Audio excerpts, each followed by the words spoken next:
Good morning, everyone, and a very warm welcome to this panel session entitled Brick by Brick, Foundation Skills for Better TVET. It's the first time we have discussed this subject at WorldSkills. We learned yesterday from Chris Humphreys. My name is Neil Shaw. I'm the Global TVET Lead at the British Council, and it's my great privilege to moderate this session today.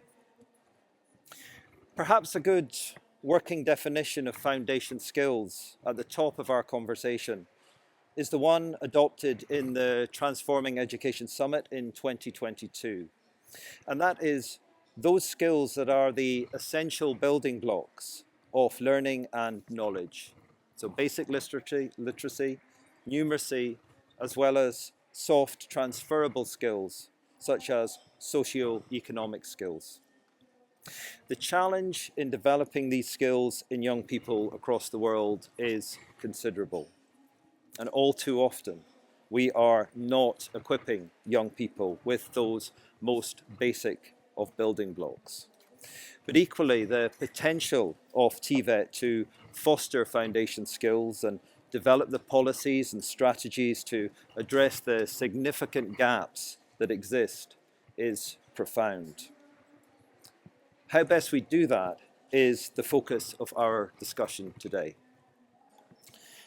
We've got a star-studded panel with some outstanding expertise to explore the subject, and it's my pleasure to introduce them to you now. From your left, we've got Mishla Mvelakubi from South Africa, the WorldSkills Champions Trust representative for Africa. We've got Maliki Osman, the Second Minister for Education in Singapore. Freya Thomas Monk, the Managing Director of Vocational Qualifications and Training at Pearson. Hiromichi Katayama, the Program Specialist at UNESCO Education Sector. And Albert Nsengiyumva, the Executive Secretary of ADEA, the Association for the Development of Education in Africa. Please give our panel a warm WorldSkills welcome.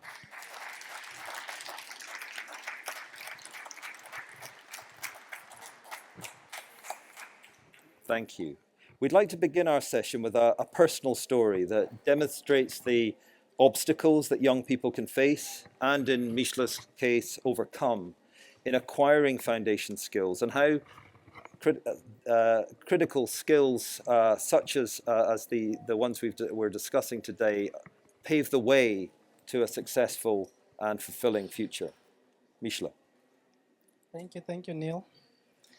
I grew up in a very small town, Flagstaff in the Eastern Cape in South Africa. In grade 7, my family moved to the Western Cape, where I had a challenge of adjusting to the new environment and a new language. It was too much of a change that I failed grade 7. I was categorized as a slow learner. I was told that I should not go to high school, I will fail. So my teacher advised me to go to a school of skills, a special school. School of Skills, also known as, special schools, also known as School of Skills and special schools in South Africa, it focuses more on equipping learners with practical skills and knowledge for specific careers or trades. The schools also offer alternative to a traditional high school qualification to learners with special needs. They emphasize more on hands-on training and job-specific competencies, like the skills that we are competing in or celebrating in this week. This is where I was introduced to the bricklaying skill. This is the skill that changed my life. I've always loved the art of creating something, building something, and making something that was non-existence into existence, building my future by laying one brick at a time. The knowledge and the skill I had learned at the school, I believe that with further education and training, I could even reach higher heights. most of all, go as far as running my own business. Close to the end of my school career, I applied at a TVET college, and I was told that I will not be accepted because I'm coming from a school of skills. During registration, before I went to the school of skills, before applied at the college, my teachers told me that I will not be accepted at the college because the school of skills learners do not meet the criteria. So they strictly do not accept school of skills learners. Why is because they fail, and most of them go as far as dropping out at the college. I insisted, I cried, I begged to get further education, to study. I told them that I'll make a difference, I'll set a different standard from the previous learners that were at the school. I will not fail. That was the promise that I made at the school. My mother begged and cried with me for his son to get a chance to study. Eventually, our plea was heard and the opportunity was granted. I failed the first term of college, but that did not stop me. I remembered the promise that I have said at the beginning that I am not going to fail, I am going to pass, I want to study. So I spent sleepless nights studying, seeking assistance from my peers, attending extra classes that were offered by the institution, like mathematics, language, and construction materials. From that failure, I learned to work hard, and eventually I passed all my subjects the second term, and I ended up in the top 10 of the class. At the end of the year, I passed all my subjects, ending in the top 3 of the class, together with the assistance of the extra classes and the assistance of my peers. My name started being mentioned at the college. With that being said, I urge all institutions to have mechanisms that to have mechanisms established to bridge these gaps that learners have so that they can help each and every learner to reach their potential. During my studies, I learned the art of not giving up, self-belief, and working hard to get what I want. Until today, I continue to do so in my life. Everything that I have, I worked hard for. I made sacrifices, and that is what made me to be here today. The passion for my skill led me to accepting an opportunity to compete at a local bricklaying competition. That led me to compete at a national and at a provincial and at a provincial and a national level. And I was awarded as the best bricklayer in South Africa. And that led me to represent my country at a WorldSkills international competition in Abu Dhabi in the bricklaying skill. 2022, 2020, I achieved a significant milestone by successfully completing my trade test in bricklaying. Building on this foundation, 2022 saw me furthering my qualification by completing my facilitator and assessor course. Today, I proudly wear a badge of a qualified bricklayer, an assessor and a facilitator, a WorldSkills expert, a WorldSkills Champion Trust representative, and currently I work for the biggest the biggest brick manufacturing company in South Africa. I believe that my journey is a testament to a transformative power of perseverance, education, relentless pursuit of one's passion. I failed, but that failure helped me to build my future by laying one brick at a time. I am honored to share my story and continue to inspire others to overcome challenges and reach their goals and dreams. Thank you.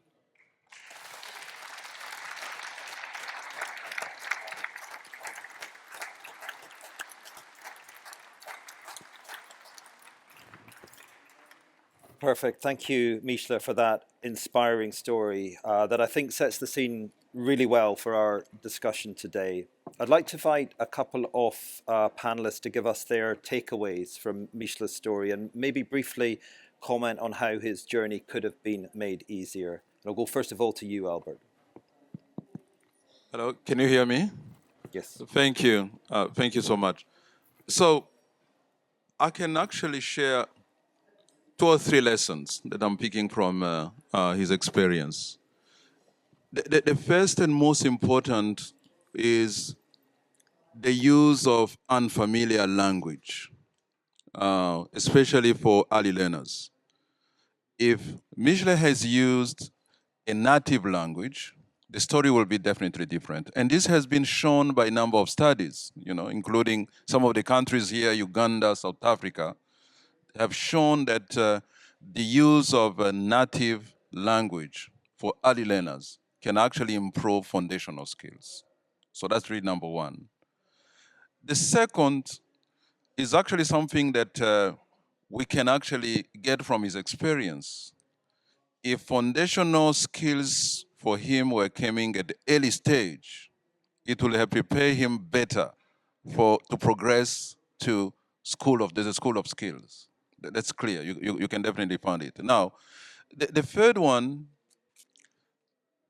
by integrating foundational skills for early learners, the cost is cheaper than doing it at a later stage. And of course, it took him longer to acquire those foundational skills. So how do we remedy on this? I think there are a couple of issues. First of all, it starts from a clear policy. You definitely need to have a national policy that cater for disadvantaged children as well. That's really number one. With capacity to establish a monitoring and evaluation tool. Because that's how you can actually bring in some remediation. Because remediation will definitely be needed. Children are not all at the same level. So it's always important to monitor how children progress and bring in some remediation process all along. And there are some of these programs my organization has been working with a number of in NGOs that are supporting foundational learning on the continent. I'll talk about the teaching at the right level. They're doing a great job in some of the countries like Zambia, where they initiated the Kata program as an example. But there are a number of others that help children to catch up. There are also some good programs that we have seen, like in Kenya, including what is known as Tusome, that has done really the great achievement. The other one is structured pedagogies in Benin. So there are a number of programs. The question is always, how do we take this successful program at scale? Because the numbers we're talking about, the story that he's sharing is not unique. We have many children suffering from the same. So how do we come up with a comprehensive approach that will help to engage foundational skills at the low level, and therefore prepare these children to be able to acquire more skills as they grow up. So let me stop here and sharing. Thank you. Thank you very much, Albert. Maliki, could we get your response, please, to Mishla's story? Well, Mr. First of all, let me congratulate you for getting to where you are today. It's truly inspiring to hear the journey of a young person like yourself going through the challenges and the perseverance that you articulated. My heartiest congratulations to you. And as I mentioned also, I'm very sure there are many, many young people out there who would have gone through different pathways, different journeys to get to where they are today. I think the lesson, I think the key takeaway for me is really, one, is the perseverance that you need, the ability to realize that the potential and the opportunities will always be there, created for you. It's how do we navigate that system.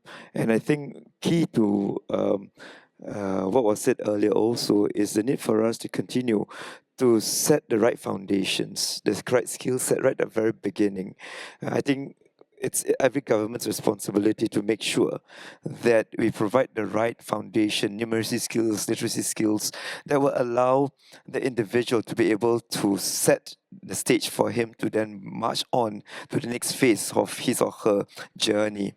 Two is that we always recognize that individuals have different abilities and different and take knowledge and skills acquisition at different pace. And therefore we need to find systems that's flexible enough to acknowledge that there will be people who may not be able to manage at that point. Some call it failures. I don't want to call it failures. I just say that you're just not ready at that point. We'll take you at a slower pace. We give you a different pathways. So the flexibility of the system to allow different pathways to exist will enable young people to believe that the future is always bright for them, that they can always acquire skills at different points in time. The third one is really the ability to ensure that we not only give foundation skills that are relevant to what it is today, but also the ability to know that that's a foundation for future skill set. Because the future is going to be tremendously complex, and the ability to acquire soft skills, communication skills, that will allow you to also then have the right mindset to acquire different skills. Because not every skill, not every sector is going to be relevant all the time. And the ability to be nimble and to switch, that ought to be part of the curriculum of skills training too.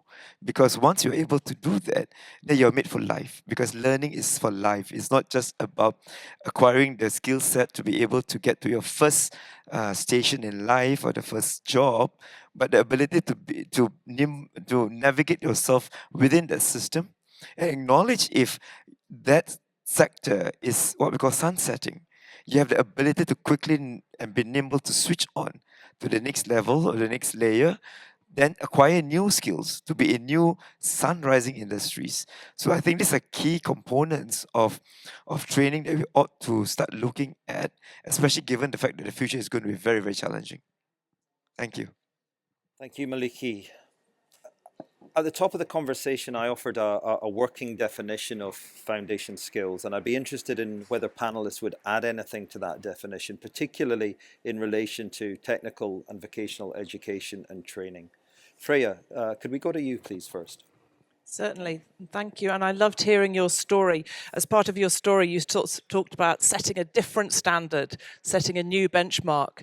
And that's what over 1,000 young people are doing just over that way. And to see that energy and sheer breadth of new benchmarks being set at every WorldSkills is a wonderful thing. You set the benchmark in bricklaying, other people are setting the benchmark across 60 plus other areas, and it's great to see that. And those skills are going to be needed for these sunrise opportunities that you're talking about here. In terms of technical vocational education, the first point, it shouldn't be separate, it's part of. It's not separate to what you might learn at school, it should be part of it. So how do we integrate those skills early on? And when we look at Pearson, we do a lot of research into different aspects of education, as you might imagine. And when we look at the definition of TVET and how we see the skills underlying it, we see transferable skills to be really key part of this. The other future skills we see coming forward are, of course, digital and sustainability, and I can talk more about those. But in terms of the transferable skills that we see to be most important, they cover cognitive, social, emotional skills. And as when I hear your story, I hear about your technical skills, but I very much hear about all of the skills you've built and have around problem solving, around managing yourself, around interpersonal skills, effective leadership, communication, and all of these aspects of transferable skills are absolutely key to success and go alongside and a part of a TVET education alongside the technical skills. Freya, thank you. Hiromichi, how would you define foundation skills, particularly in relation to TVET? Thank you. No, I think the other speakers have already mentioned the definition of foundational skills, and I don't think we can add more. But I think we all more or less we agree on the when we talk about foundational skills, we are talking about the basic literacy, numeracy, and also social emotional skills. And we have already mentioned the some of the competency like openness, teamwork, creative thinking, problem solving, etc. So, but I think this kind of definition and scoping are evolving. And this morning we discussed the artificial intelligence, and everybody's talking about the digital transformation. So the basic digital skills should be seen as one of the foundational skills. And also UNESCO's priority is supporting low and middle income countries. And they are the private sector's employers are very weak, and many of the TVET students, they may have to think about starting their own business. So the entrepreneurship skills should also be seen as part of the foundational skills. We have just published the thematic report on TVET, and I can elaborate more later. Thank you. Thank you very much, Hiromichi. Yes, well, let's get on to that. So UNESCO is about to publish this report on foundation skills, which is focusing on literacy, on numeracy, on critical thinking, and on problem solving. So you've got some headline findings from that report that you can share with us, including on the relevance of foundation skills to TVET. So the floor is yours, Hiromichi. Yeah, thank you, Neil. No, just one small correction. Yes, we are planning to publish a new report, but the report is not ready yet. So here today, I'm going to talk about the key findings from our recent publication, which was published in 2023. The title is "Building Better TVET Systems," that we published with the World Bank and ILO. So one of the key messages from that report is the foundational skills has to be prioritized. So that's a very simple message. But regarding who should invest and when should be invested, I mean, the foundational skills should be invested at which stage, and also how it has to be strengthened. I think the findings are a little bit nuanced, but I'm going to elaborate the key findings briefly. So one of the key message from our report is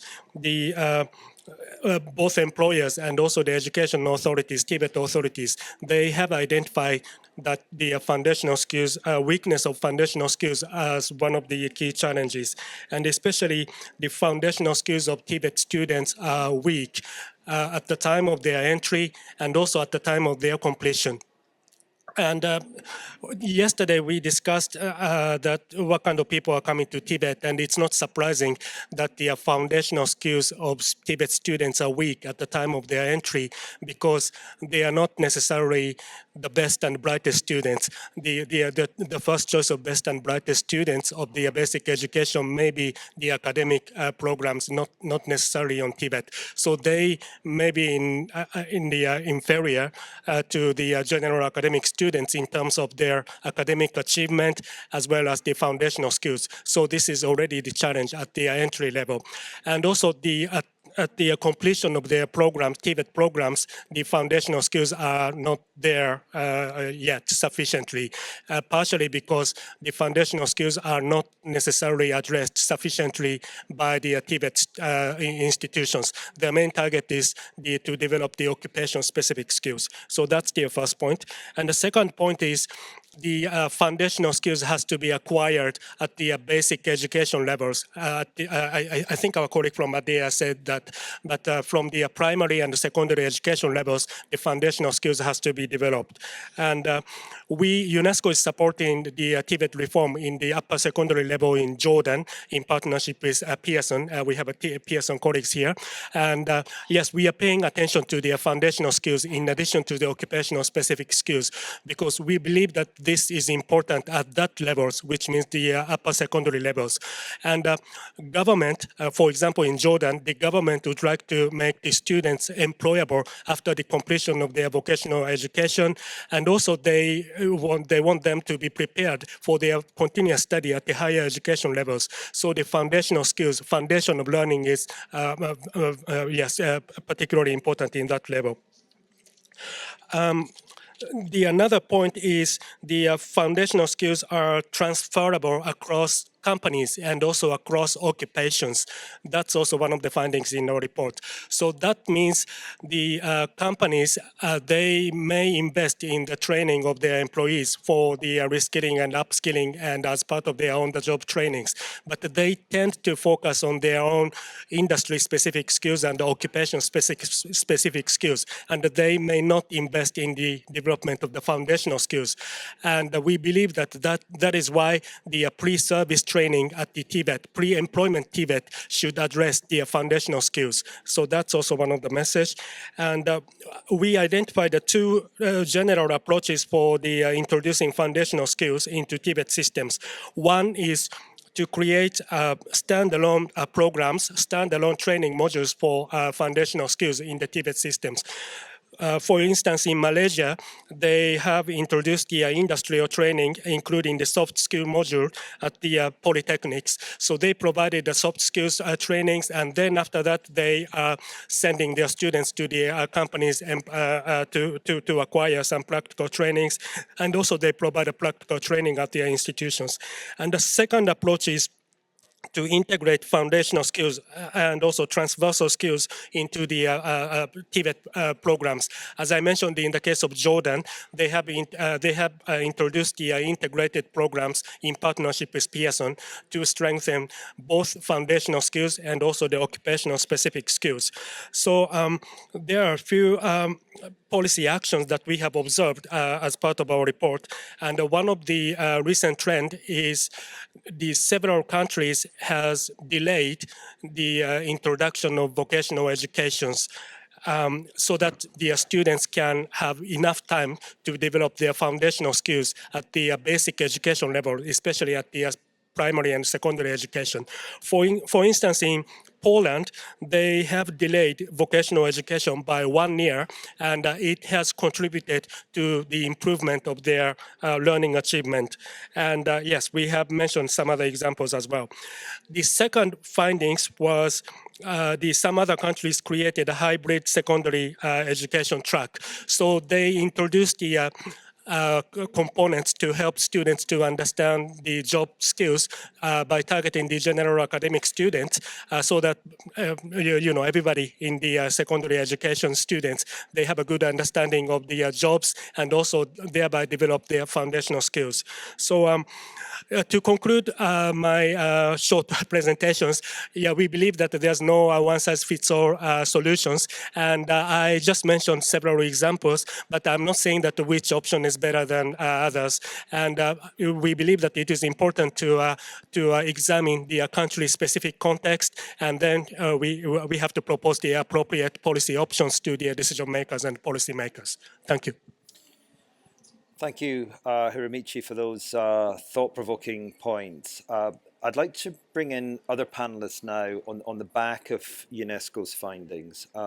Albert, go to you first. Could you maybe comment on whether you can relate to the findings that Hiromichi has set out, and perhaps briefly say something on ADEA's strategy to address foundation skills gaps, specifically in students that have chosen the TVET route? Thank you. Indeed, I fully support really some of the outcome from his findings. But there are two important things that I want to bring on board here, based on a number of studies that we conducted on the continent, and this is to do with contextualization.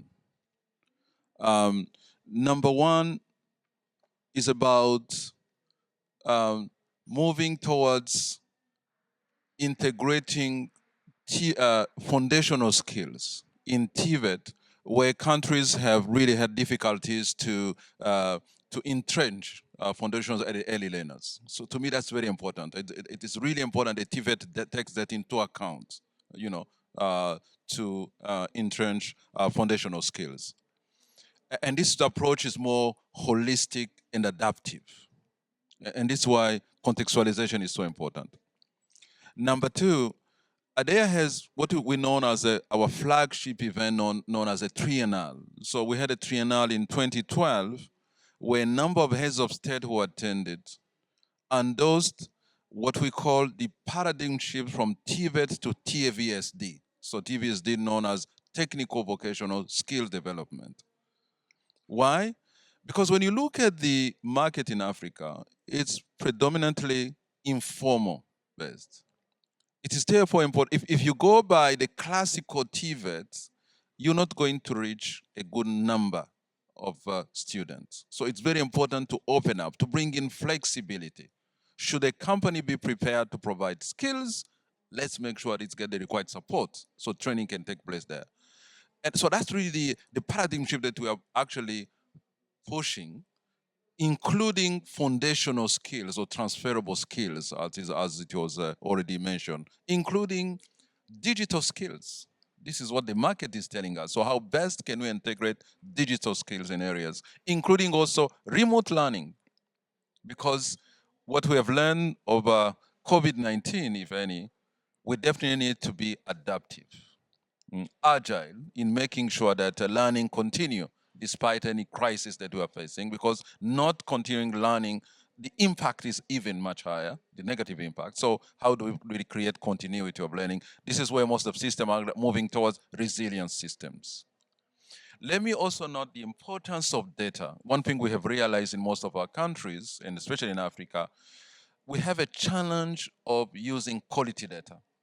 And having good quality data is also a way of supporting evidence-based policy formulation. And we are putting a lot of efforts to support countries addressing this challenge of data, bringing all the key stakeholders, and make sure that policymakers see or raise the appetite to use data, because that's where it starts from. And once data is used, then we are able to measure progress. You cannot progress if you don't really know what is happening, and this is where data becomes so important. So those are really some of the few things I want to mention in this important area of foundational skills. Thank you. Thank you, Albert. Freya, if I could turn to you now. So building on UNESCO's findings and Albert's response there, and I guess drawing on Pearson's experience of analyzing labor market trends to better understand skills needs, could you briefly comment on the consequences for societies and economies when foundation skills are lacking? And obviously we've heard a little bit about that from Mishla's story and the responses to that. I certainly can, and I think we heard some from Albert there as well, which is when we have gaps in foundational skills, the ongoing impact of that. You talked about that in terms of the relationship to the recent pandemic. So our data tells us that in the future we will certainly see fast change in terms of we won't see fewer jobs, we'll see different jobs. We will see people needing to be very flexible around the skills and experience that they have. And if there are gaps in that, the biggest impact comes if there aren't ways to remediate and complete those gaps and fill them. So we know that there will be gaps because things are changing so quickly, but it's the speed at which we can fill them and where are the courses, where's the funding, where's the insight and quickly accessible learning to fill those gaps and move forward. Because if we don't, then not only will we see productivity gaps in different countries around the world, but even within a country, you will see different gaps in terms of where things are operating well and where things are not. And that sort of differences of opportunity and the differences in terms of how economies are working will really come to light. And there's a couple of points I'd add on top of that. First of all, as we see people being nimble with their careers, they need to be able to show what experience they've got. They need to be able to have evidence of, I've got that skill, I have that experience, I've worked in that place. And that's where a lot of the work that we do comes in around qualifications or accreditations and assessments to prove where people are at. So making sure that we're doing that in a nimble, modern way that enables us to work digitally and to be able to show people the skills and experience with real, valid evidence that's happened. The second one I'd make is something that we call the awareness gap. And that is people don't know or aren't aware of many of the transferable skills that they have. At Pearson, we did some research coming out of the pandemic that looked at the impact from an education sense. And we heard from young people, and I hear it myself when I have the opportunity to visit colleges around the country in the UK. We hear from people, I didn't realize I had that skill. I didn't realize that the customer service skill or the communication skill or the teamwork skill that I'd learned through different jobs that I'd had, through the experience of learning, was so valuable. So that recognition that people pick up a lot of skills along the way, and that recognition that these are really going to superpower your career as well as your life outside work, is really important for people to understand. And as a final point, we need to keep learning. The UNESCO work shows us this, is that there's immense benefit to be had from understanding what works and then quickly using that understanding of what works and applying it elsewhere. You were kind enough to reference the work we've been doing in Jordan. I absolutely love that work. This year we have over 15,000 young people, these will be aged around 14, 15, who have been learning skills across a whole range of different areas in Arabic, and I visited them myself. So I was there looking at motor vehicle workshops, carpentry workshops, many of the skills we see represented out here. And these young people are emerging this summer with these qualifications that have got great validity and application elsewhere. And I know the UNESCO team, I think the Pearson team, we have all learnt a lot about how we work together in the Jordan context, and we look forward to doing more in partnership. So thank you. Thank you, Freya. Finally on this, Maliki, could I ask you to please comment on how employers in Singapore think about foundation skills? Are students equipped with the foundation skills that they need? And if not, how do employers address this? And maybe a little perhaps on what are the core elements of your country's strategy regarding foundation skills in TVET? Well, first of all, as I mentioned earlier, you need to have strong foundations at the very fundamental level. Your primary education, secondary education, is mentioned by Albert earlier. As we move into TVET, we acknowledge the fact that employers are one of the critical players in the ecosystem. They must recognize the fact that they have a role to play. They have a role to play to make sure that they work together with the institutions on the kind of skill sets required. So there's greater synergy between the students and the work they are going to get into. So in Singapore, we place very significant importance on the role of employers as part of the developers of curriculum in the TVET space. So they work with us very carefully. They invest in our technical education system. They invest in our institutions. They work together with us in developing the laboratories in our institution. So they are very much invested in the kind of skills that we are producing for our students. So that's the first one. Second one is really the awareness of what is available. It's not just that the employers that are putting resources, the government is putting resources. Government is providing opportunities for every adult learners to have the space to continue to upgrade themselves, upgrade their skills, to be able to fit into new jobs that's available.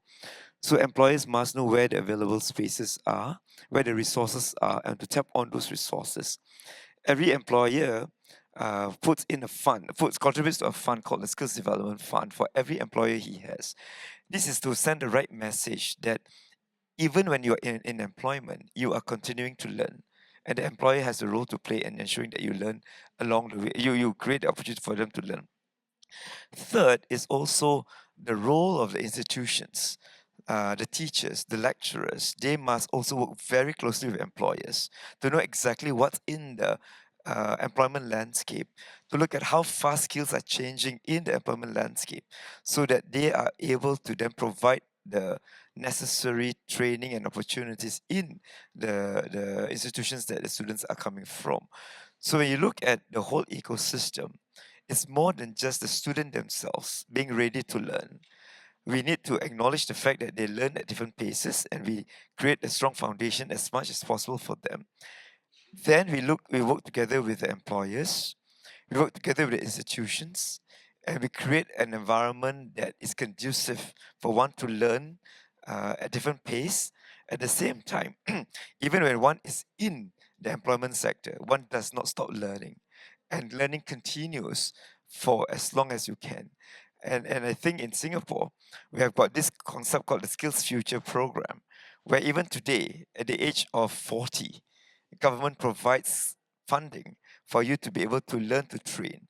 And we just recently announced that even if you want to train full-time, we are prepared to provide you training allowance to make sure that you are not compromised in terms of the income that you need to sustain your family. So there is this ecosystem of support that sends the right message to every individual out there that TVET, vocational training, and training of skills and reskilling is everyone's responsibility. And that's how a small economy like Singapore can continue to grow, because you need everyone to be able to be functional, contributing to the economy with the right skill set to the right job that's available. Wonderful. Thank you, Maliki. We've covered a lot of interesting ground so far, and I'd like us to move now in the direction of our sort of core conclusions, if you like, with a question to the panel as a whole. And that would be, what would be the key points you would emphasize as regards how to create better skills systems by fostering foundation skills and including them in the TVET curricula? Maybe Albert, if I can go to you on that one. Thank you. Thank you. Let me try to summarize some of the key issues that are coming out of here. Number one is about generating evidence. And I'm happy to hear from UNESCO, from Pearson. Evidence will definitely drive changes. We'll have to move from low scale to scale up, what works. So that's really number one, which is one more. Second, I think what we are hearing here, the earlier we engage foundational skills, the better and less costly. And the example from our friend South Africa has shown it. It has taken longer and more costly for him to acquire the foundational skills. So let's start from the beginning and then make sure that foundational skills are entrenched, because the world keeps changing. It's very important that we try as much as possible to adapt to changes. We are talking about AI. We're talking about, so how do you bring this aspect into foundational skills so that, children are better prepared? Something I'm also learning from this is, while we are talking about TVET on one side, general education on the other side, they're actually interlinked. We conducted a study in 5 African countries to clearly show the importance of integrating vocational skills, especially at the early secondary schools, so that to help children open up opportunities, getting their talents from the beginning. So that's also something critical. Bringing the private sector on board, thank you to the Deputy Minister. I think it's important for the employer to understand the value of foundational skills. This is really a continuation. The world we are living in, there's no barrier from school one side and the labor market. They are interconnected. So learning should continue. So those are really the few takeaways that I'm picking from here. Thank you. Thank you very much, Albert. Any panelists like to respond or add to that particular Freya? Glad you brought the topic of employers into the mix here, because it's absolutely critical. We find it works best when employers work with us hand in glove to develop the courses, develop the curriculum, the qualifications, because then you know that you've got young people emerging and adults emerging, you're right, from reskilling later in life with exactly the skills that are needed so they can hit the ground running and move forward. And I think there's lots of attempts to do this around the world, but being really focused on what's needed. And the data that you can look at actually tells you what's needed on a regional basis, not just at a national basis, but being very focused on a local level, what is needed at that point in time, and to adjust and be nimble around the curriculum, the courses, and really what employers need on a day-to-day basis. That's what we try to do, and I know many others are as well, but being very focused and alert to opportunities as they arise is really important. Thank you. Yeah, I just want to make the point also that, as I mentioned about the ecosystem of different stakeholders, different players in this whole TVET space, one of the things we also should emphasize upon employers and industry is to recognize the skills of our TVET students. Because sometimes if the employers don't recognize and don't provide that rightful remuneration, then the sense of how much am I valued is very much in question. Because a lot of times in societies where you are only valued for your university education, the academic emphasis, then you lose this whole idea that TVET is as equally, if not more important, in the whole ecosystem of building an economy. They make significant contribution, and employers now must recognize that. And I think today we are seeing that. We're seeing that movement where employers are recognizing, industries are recognizing, and we should continue to encourage that to happen. So that students who come from that space of, I'm not good academically, but I have the right skill set, I have the right attitude, and please acknowledge that at the same time. Remunerate me just as much as I contribute to the economy. Value me for my contribution. I think that's critical in the whole ecosystem. At the same time, the flexibility of the system must respond to the changes that's happening in the world today. So even foundational skills that we talk about today may be different in 10 years' time. And how does one ready ourselves right from the very beginning at the primary, secondary level to be able to make sure that they are able to then adapt as they grow forward? I think we need to be able to start ensuring that the ecosystem recognizes the diversity of talents that exist out there. The pathways differ, and people move at different pathways, and you can come back to different pathways too and recognize success at every pathway. Because a lot of times from our experiences is that students who go through the TVET sector has got more challenges. They have got special education needs, they come from families that are more challenged, and because of that, we need to also work on the self-esteem. We need to have enough sufficient career guidance to ensure that their sense of well-being and ability to contribute is very much harnessed too.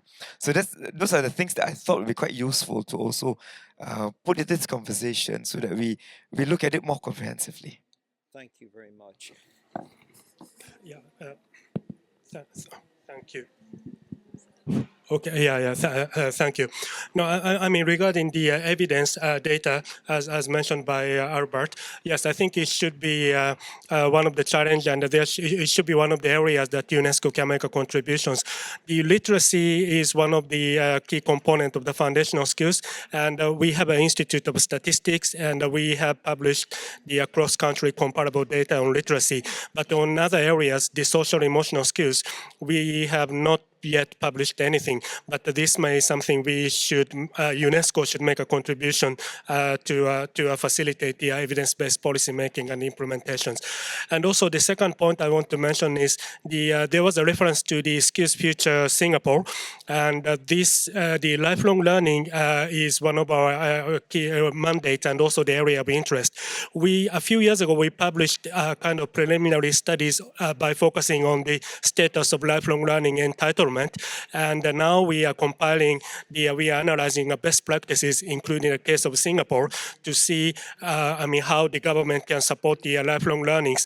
And foundational skills can start from the early stage, but we believe that in many countries, they are becoming aging societies, and even if you are becoming adults and get older, you still have to continue to learn foundational digital skills. So this may continue to be area of UNESCO's interest, and we should make some contribution to these areas as well. Thank you. Fantastic, Hiromichi, thank you.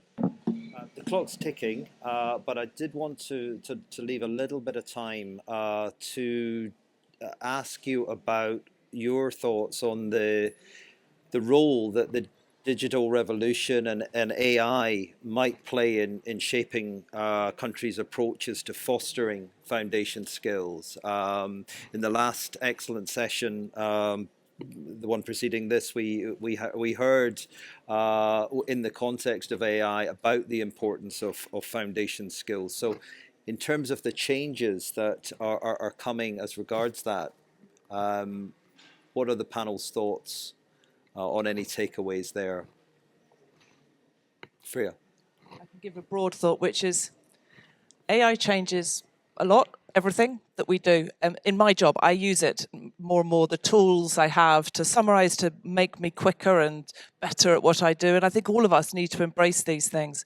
As we look at how AI changes different roles within the workforce, the different skills that are needed, they enhance, they change. It just adds to the nimbleness and speed and change and the requirement to reskill that we've already heard about on this panel.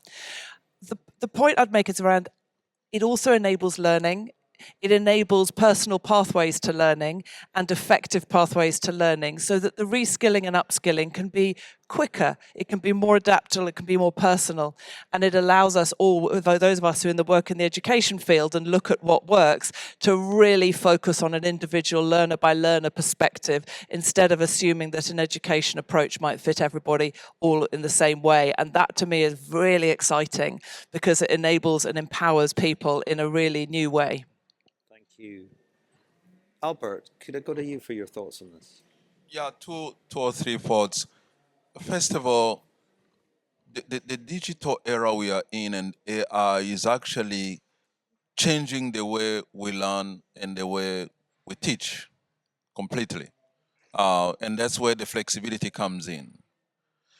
More importantly, as we talk about education and skill, there are two elements that we need to take into account. First is really creativity and innovation. Because in the end, that's what really education is about. And that really provide opportunities for self-learning. Focus on what you want to do and leave it AI to support that part.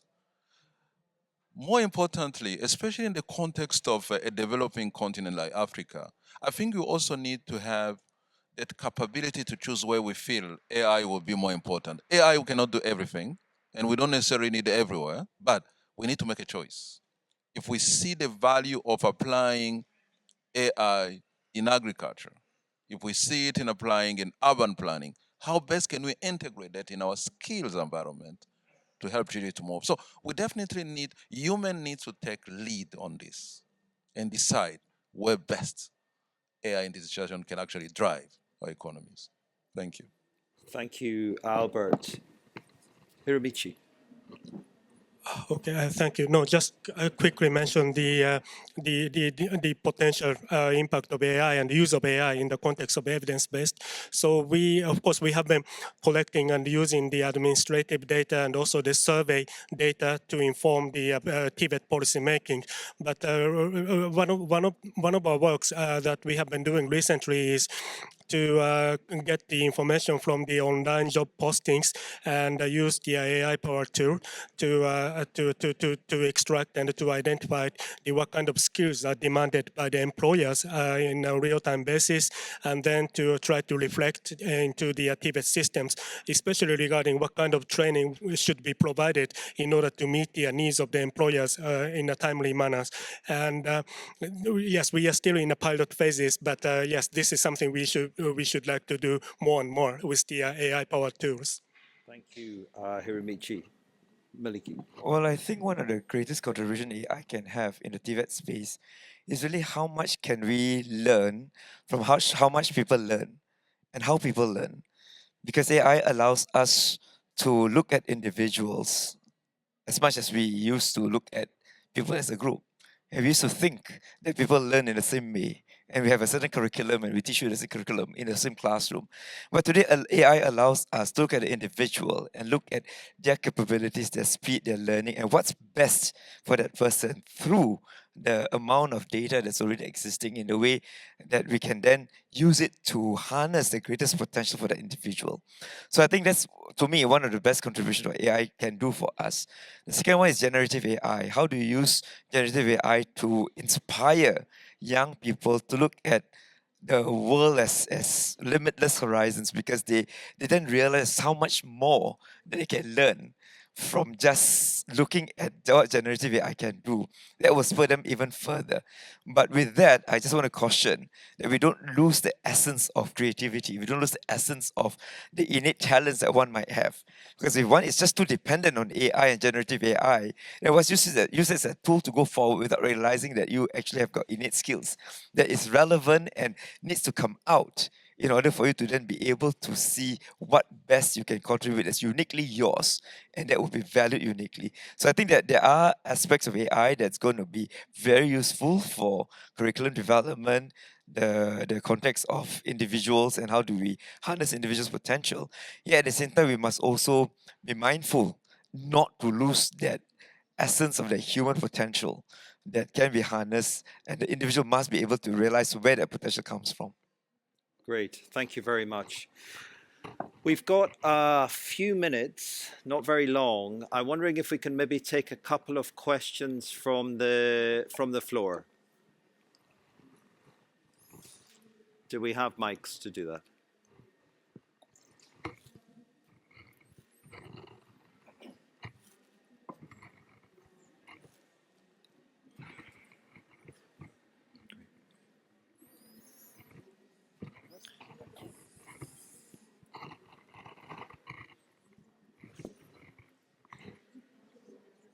Your inputs.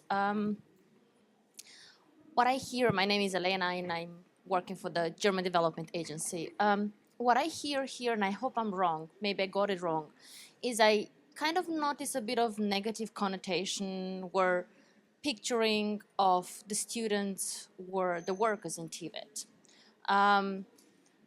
The reference point being often the academia, the students graduating from universities, vice versa, to the TVET students, which kind of hurts me a bit. I mean, I'm myself not from the TVET, but I think this is detrimental. I think it doesn't do any favor to all the efforts, you know, to improve the conditions of VET, if I can generalize it. So, and I wonder, why is it so? Did I get it wrong? Or is there indeed the way TVET is seen, even by the policymakers?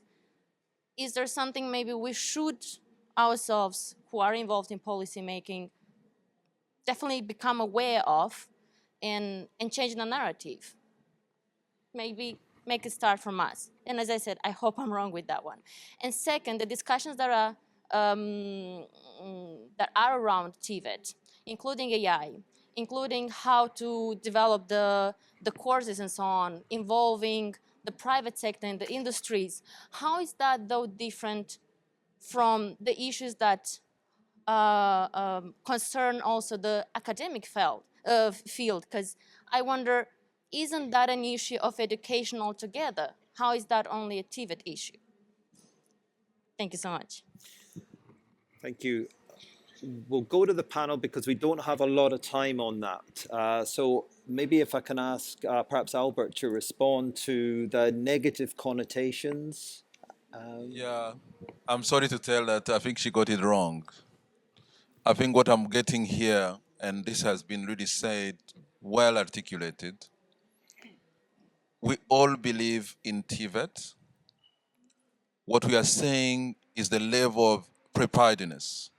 How do you raise the preparedness for children from the early stage to get prepared so that we don't move into remediation? We try to avoid remediation as much as possible.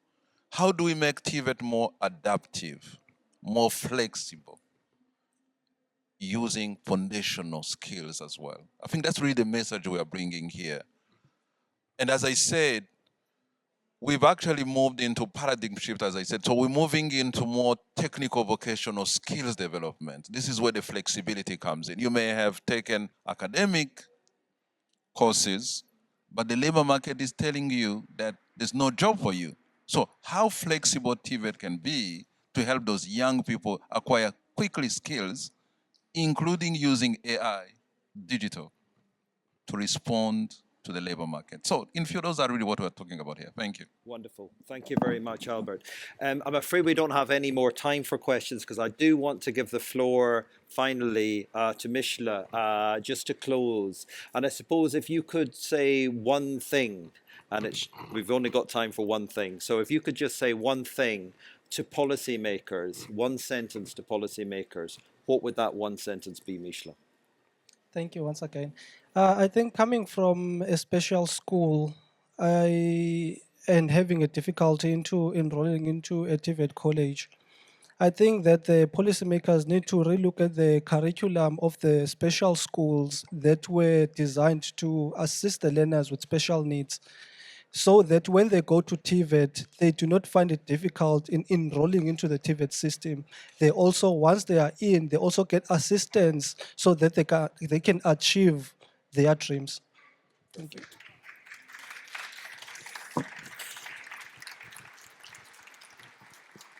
I think that I think that's a perfect note to end it on. So thank you very much to all of our panelists for a really stimulating session. Could I please ask you to show your appreciation in the usual way?